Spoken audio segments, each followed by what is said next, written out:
Mes très chers amis, Medaber Israël Chaviv Mira Anana, on est en 5785, Parashat Miketz, et on est en pleine fête de Hanouka. Nous vivons encore aujourd'hui sous la très grande suprématie et domination de la culture grecque.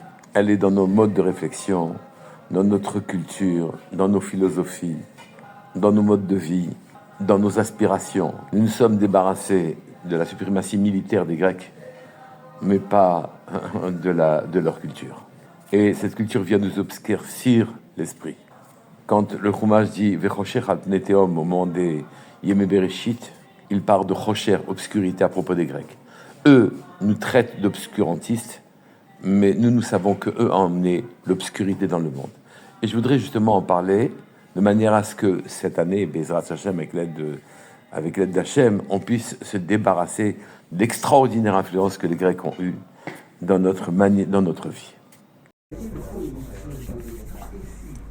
Les Grecs, qui sont le peuple le plus cultivé, le plus élevé, le plus évolué, le peuple qui a amené les Lumières, qui est à la base de la philosophie, de la science, de toutes les sciences, de toutes les lisibilités du monde actuel, eh bien ce peuple, dans le Midrash, est qualifié d'obscurité. C'est-à-dire que eux, les Grecs qui disent que les religieux sont des obscurantistes, nous disons que c'est eux qui ont amené Chosher, l'obscurité dans le monde. Quand dans le Chumash Bereshit, on cite Vechosher al pnei tehom, que l'obscurité recouvrait la face de l'abîme, Chosher, on dit, c'est les Grecs qui amènent l'obscurité dans le monde. Al pnei tehom, sur la face de l'abîme, c'est les Romains. Donc on voit effectivement que les Grecs ont amené l'obscurité dans le monde.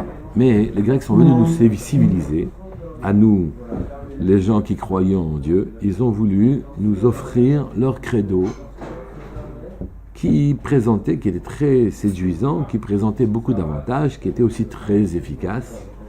Et effectivement, ils voulaient nous civiliser. Naturellement, comme tout civilisateur qui se tient, soit tu acceptes la civilisation qu'on propose, soit on te tue.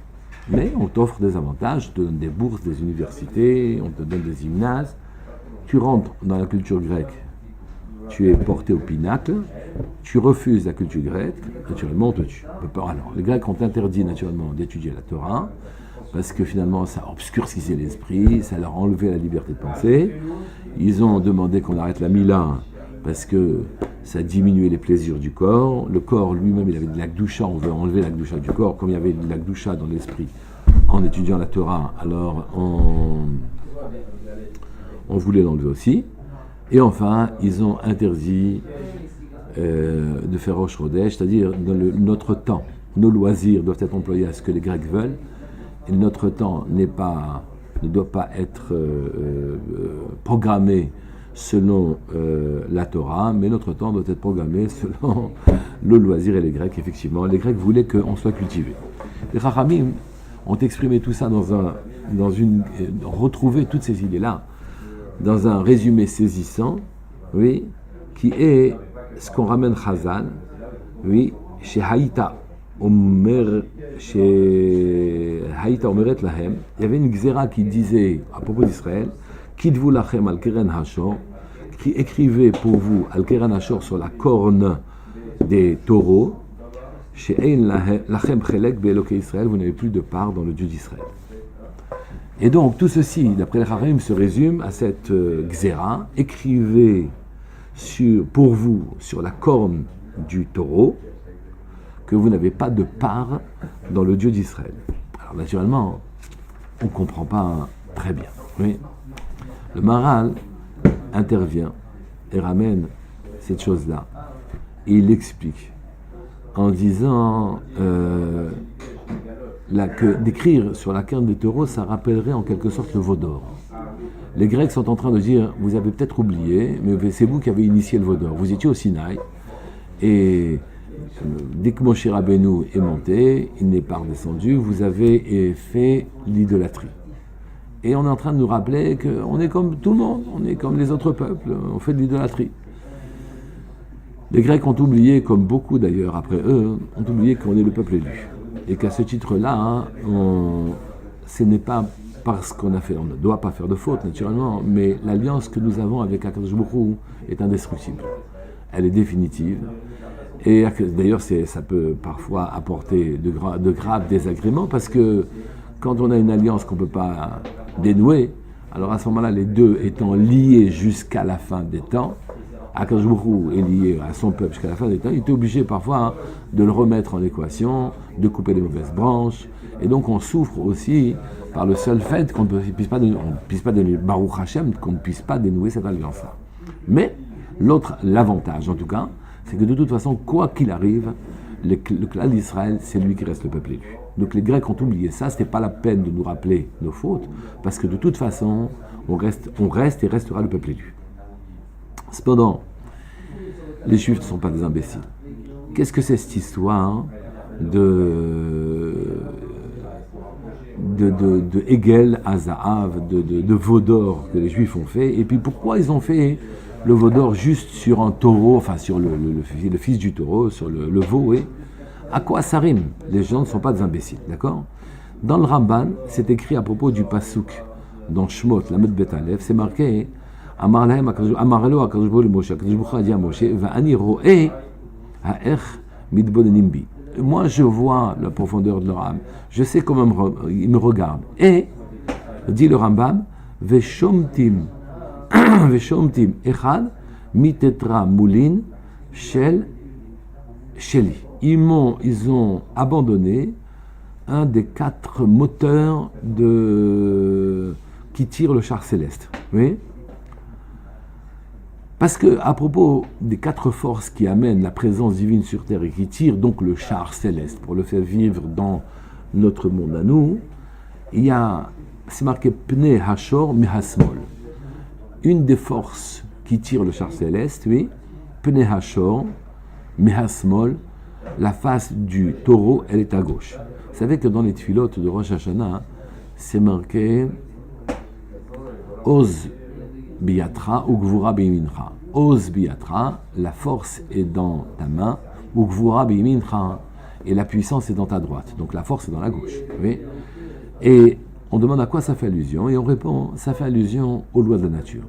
Kadosh Baruch Hu dirige toutes les lois de la nature, c'est-à-dire, prenez conscience, ce que ça veut dire, de tout le monde entier, depuis la nourriture des fourmis jusqu'aux forces nucléaires, en passant par les économies, la logistique, etc. Il dirige tout ce qui marche de manière naturelle est dirigé par la main gauche. Oui. Et la main droite, elle, est plus puissante que la main gauche, naturellement, puisque la main droite, elle à quoi fait-elle allusion? Elle qui est plus puissante, réponse à quelque chose de plus proche du Ness, du miracle.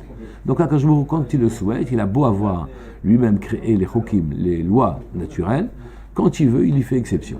Il les suspend et il fait fonctionner, comme en Égypte par exemple, il faut fonctionner tout ce qui doit faire fonctionner. Et donc, les Béné Israël se sont trouvés dans une situation qui était la suivante, c'est que tant que Moshe Rabbeinu était là, alors ils ont assisté à des miracles, à des prodiges invraisemblables, le bâton qui mange des serpents, le Nil qui se change en sang, la grêle qui tombe sur les Égyptiens qui contenait du feu, qui mélangeait feu et glace, invraisemblable. Oui. Et donc les lois de la nature étaient totalement suspendues, et la mer elle-même s'est ouverte devant eux et s'est refermée sur les Égyptiens. Donc ils étaient avec Moshe, montés à un niveau où Akadosh Baruch Hu dirigeait son monde directement, sans aucun intermédiaire, sans passer par les lois dites naturelles. Il les dirigeait directement. Moshe Rabbeinu est monté dans les cieux, et à ce moment-là, ils ont eu une grande inquiétude. Ils se sont retrouvés dans une situation dans laquelle le guide, celui qui leur permettait de monter, de surfer sur des lois non naturelles, à ce moment-là, il n'était plus là. Ils ne savaient plus comment faire pour pouvoir retrouver leur niveau. Mais précipitamment, ils sont allés retrouver des fonctionnements dits naturels, c'est-à-dire un petit peu indépendants de Akadosh Baruch Hu, des lois dans lesquelles ils arriveraient, eux, à fonctionner. Je crois que ça a été proposé par les enfants de Bilam, qui sont venus à ce moment-là dire qu'eux ici connaissaient, qu'ils pouvaient faire aussi des choses comme Moshe, moins que Moshe, mais au moins c'était bien. Et donc, il y a 2 forces qui manifestent la présence divine sur terre. les lois naturelles, qui sont merveilleuses, parce qu'elles sont équanimes, elles se répètent, elles ont une pérennité qui nous permet de les utiliser, et les lois qui ne sont pas naturelles, d'accord ? La face du taureau est à gauche, la face du lion est à droite. Le lion fait allusion, par sa puissance, au miracle, à une conception dans laquelle Akadosh Baruch Hu dirige le monde, et c'est son seul ratson, sa volonté, qui détermine les phénomènes. Il n'y a plus de cause à effet, comme dans les lois naturelles, qui elles sont que le côté gauche. Donc les lois naturelles fonctionnent de manière logique, répétitive. On peut s'y fier. Chaque poids que vous prendrez, vous le lâcherez, il tombera sur le sol jusqu'au jour où Akadosh Baruch Hu ne voudra pas que ce soit comme ça, ou jusqu'au moment où il ne le souhaitera pas. Ça, ce sont les lois naturelles. Et les lois non naturelles, ce sont des lois, quand Akadosh Baruch Hu décide, les choses ne se passent pas du tout comme la nature l'a souhaité. Il y a d'ailleurs dans la nature des moments où il y a des phénomènes dits aléatoires. Il pleut jusque là, mais il ne peut pas plus loin. Effectivement, la loi concernant la pluie, c'est un phénomène de condensation qui provoque ensuite que la pluie tombe, mais on voit qu'elle tombe chez les uns et pas chez les autres. Que ça s'arrête, parfois le nuage et la pluie s'arrêtent civilement à un feu rouge, et de l'autre côté de la rue, il ne pleut pas. Ou bien ça pleut dans un champ d'un tel paysan, mais le champ d'à côté n'aura pas de pluie. Et que donc son grain, qui ne sera pas catégorie 1, sera catégorie 3 ou 4. Et que donc la richesse qui en sortira ne sera pas la même. Donc on voit qu'il y a même dans les lois de la nature, on voit que derrière le gant, que sous le gant qui dirige les choses, il y a une main qui détermine dans quelle direction même les phénomènes naturels se passeront. Je reprends. Donc les phénomènes naturels sont exprimés par le taureau, oui, la face du taureau qui se trouve à gauche. Pourquoi le taureau ? Parce que le taureau, c'était la force, antérieurement c'était la force naturelle. L'énergie, c'était le taureau. On labourait avec le taureau. Celui qui avait des taureaux, il avait de la fortune qui pouvait l'attendre, etc. Les chevaux, d'ailleurs, ne servaient qu'à la guerre à l'époque. Donc ici, à gauche, il y avait la face du taureau, à droite, la face du lion. Ils ont négligé la face du lion. Ils ont pris la face du taureau. Vous allez me dire, mais c'était légitime, Moshe Rabbeinu. Enfin, c'est légitime dans leur erreur, naturellement. Moshe Rabbeinu, lui-même, il n'était plus là. Et on répond non, il faut faire confiance à Akadosh Baruch Hu. D'abord, Moshe Rabbeinu allait redescendre, naturellement. Mais au-delà de ça même, si Akadosh Baruch Hu nous a mis dans cette situation-là, on ne doit pas quitter ce qu'il nous a appris en Égypte, que c'est lui qui mène même les lois naturelles. Et on n'aurait pas dû abandonner ça. Et celui qui prend naturellement cette direction-là finit mal, par faire de l'idolâtrie, à adorer des choses qui sont très accessoires et secondaires. Et voilà où on en était concernant. Eux, ils se sont trompés, et ils ont adoré, ils sont revenus à des lois dites naturelles, et ils ont abandonné la dite naturelle, c'est-à-dire des relations de cause à effet direct et pérenne, oui. Et ils ont abandonné que le seul ratson d'Hachem, c'est la seule siba, c'est la seule cause. La volonté d'Hachem, c'est la seule cause qui provoque les événements et les phénomènes. Ils ont abandonné cette manière de voir. Alors que Baruch Hu leur en a voulu, car au Sinaï, ils avaient vu des grandes choses aussi, et ils ont appris toutes ces choses-là. Et les Grecs viennent dessus, ils disent, écrivez sur la corne des taureaux.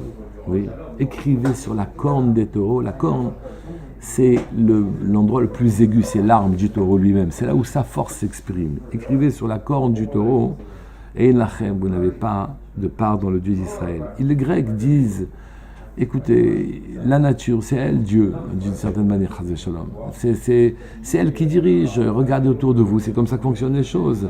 Laissez travailler ces choses-là.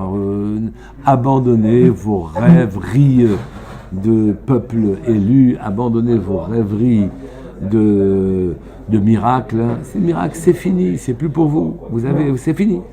Il n'y a que la nature qui reste. Et ces lois, appliquez ces lois, servez le Dieu nature, et si vous ne voulez pas, naturellement, vous en payerez le prix.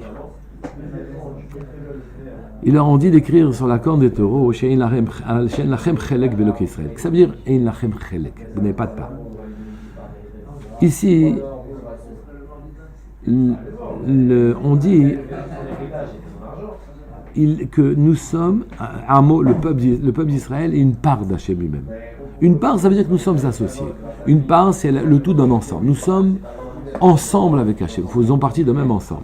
Vous n'avez plus de part avec lui, c'est-à-dire que vous n'avez plus de part que vous aviez précédemment dans un système dans lequel vous êtes un peu au niveau de Dieu, oui, dans lequel les miracles vous sont familiers. C'est fini pour vous, disaient les Grecs, vous n'avez plus part avec ça. Vous n'êtes plus associé à Dieu, c'est fini. Oui, c'est marqué dans Dvarim qui chelek Hachem amo. Son peuple est une partie d'Hachem, et donc on est lui-même d'une certaine manière. Oui, on est associé. Et juste ce passage continue en disant Yaakov chevel nachalato. Yaakov, une corde, nachalato, son héritage. Rashi dit que Yaakov est l'héritage d'Hachem, et Yaakov, il a pour propriété de ressembler à une corde. Donc, Yaakov, chevel nachalato, c'est l'héritage d'Hachem. Pourquoi une corde? Parce que les cordes sont tressées, et que une corde qui est 3 fois tressée, l'obim hera yenate, qu'elle ne va pas se couper rapidement. Et Akadosh Baruch Hu était content d'avoir, c'est ça son achala, son héritage, d'avoir fait que 3 tzadikim se suivent, 3 très grands tzadikim se suivent d'affilée, qui sont Abraham, Isaac et Yaakov, parce que ça va plus défaire, c'est fini. Donc nous, c'est Chevel, c'est une corde, cette corde de 3 générations qui fait l'héritage d'Hachem. Mais on connaît un autre sens, il faut mettre la virgule différemment. Yaakov, Chevel, Nachalato. C'est une corde qui est son propre héritage. L'héritage de Yaakov, c'est une corde. On demande, mais où est-ce qu'on peut dire que l'héritage de Yaakov, c'est une corde? C'est que, je crois que c'est Rav Dessler qui dit ça, oui.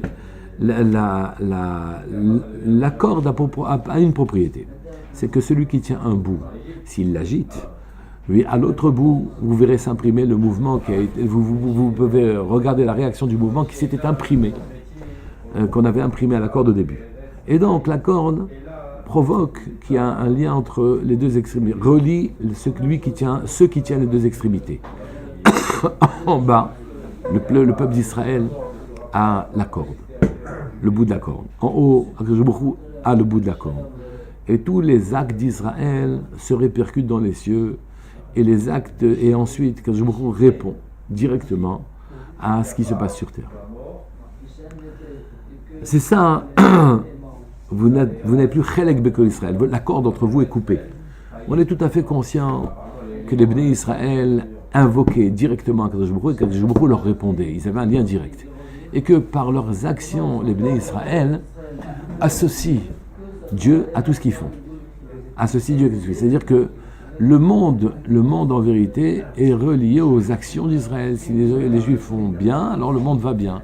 Les Juifs font moins bien, le décor change naturellement. Et donc, c'est ça qu'on appelle Ein lachem chelek be'elokei Israël. Écrivez sur les lois naturelles, vous n'avez plus de part. Maintenant, c'est les lois naturelles qui s'appliquent à vous. Ça va même plus loin. C'est marqué dans Shir HaShirim, Yonati, Tamati, Yonati, ma colombe, Tamati, ma parfaite, etc. Le Midrash dit là-dessus, ne dit pas Tamati, elle était Omati, ma jumelle.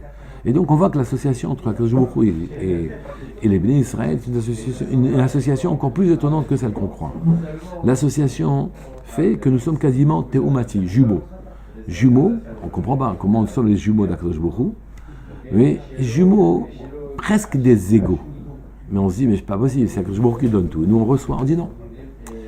Akadosh Baruch Hu ne donne que quand les Bnei Israël provoquent ce don-là. S'il ne provoque pas le don, il ne donne rien. Donc Akadosh Baruch Hu s'est limité à limiter son don et ses interventions dans le monde aux actes des Bnei Israël. Donc d'un côté, il y a les acteurs, c'est les Bnei Israël, de l'autre côté, il y a la réponse d'Hachem. La réponse est totalement liée à l'acte des Bnei Israël. Les Bnei Israël font bien, ou font ce qu'il faut.